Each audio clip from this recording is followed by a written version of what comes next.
এদিকে চাঁদপুর সরকারি কলেজ মাঠে ফ্যামিলি কার্ড বিতরণ কর্মসূচির উদ্বোধন করবেন প্রধানমন্ত্রী তারেক রহমান। এই বিষয়ে আরো জানাতে সেখান থেকে সরাসরি যোগ দিচ্ছেন সহকর্মী শরীফ চৌধুরী।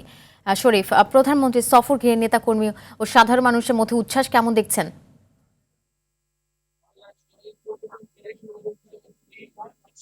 তো আমি যেরকম বলছিলাম আসলে চাঁদপুরে কিছুক্ষণের মধ্যে মানে অর্থাৎ ৩টার সময় এই কলেজ মাঠে প্রধানমন্ত্রী তারেক রহমানের উপস্থিত হওয়ার কথা।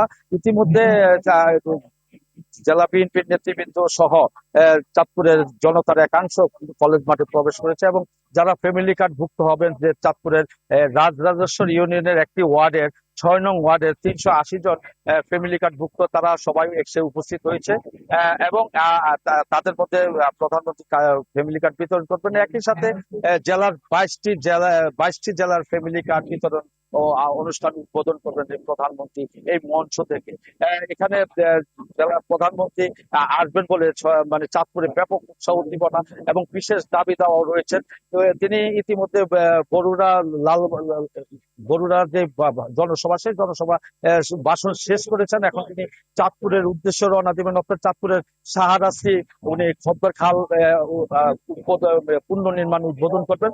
তারপরে ওখান থেকে তিনি আসবেন চাঁদপুর সদর উপজেলার ঘোষণাটে বিশ্ব খালটি উদ্বোধন করবেন, যে খালটি জিয়াউর রহমান সাবেক রাষ্ট্রপতি জিয়াউর রহমান উদ্বোধন করেছিলেন। সেই খালটি পূর্ণ উদ্বোধন করবেন তার এই সন্তান প্রধানমন্ত্রী, আজকের প্রধানমন্ত্রী তারেক রহমান।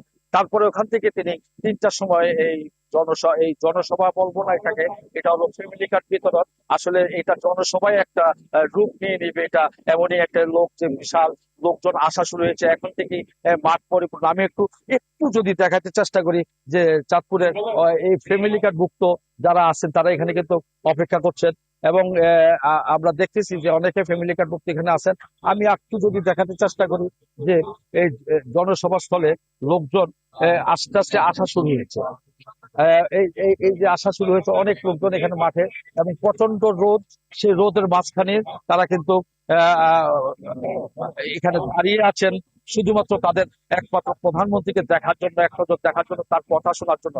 এদিকে চাঁদপুরবাসী কিন্তু দীর্ঘদিনের যে প্রতীক্ষা, তাদের যে দাবি ইপিজেড, এখানে একটা চাঁদপুর একটা ইপিজেড করার জন্য এবং একটা পর্যটন নগরী হিসাবে গড়ে তোলার জন্য, পাশাপাশি সর্ববৃহৎ তাদের চাঁদপুরের দাবি যে সেটা হলো যে চাঁদপুর হাইমচল যে নদী ভাঙ্গার বাঁধ, সে বাঁধটি কিন্তু চাঁদপুরবাসীর দীর্ঘদিনের দাবি, এটা মানে স্থায়ীভাবে একটি বাঁধ নির্মাণ করার পাশাপাশি চাঁদপুরে শিশু পার্ক নির্মাণ করার জন্য এবং সাংস্কৃতিক কর্মীদের জন্য, সাংস্কৃতিক কর্মীরাও দাবি করছেন তাদের জন্য কিছু একটা করার জন্য। তো এই ছিল চাঁদপুর কলেজ মাঠ থেকে প্রধানমন্ত্রীর ফ্যামিলি কার্ড বিতরণের অনুষ্ঠানের সর্বশেষ। ধন্যবাদ আপনাকে।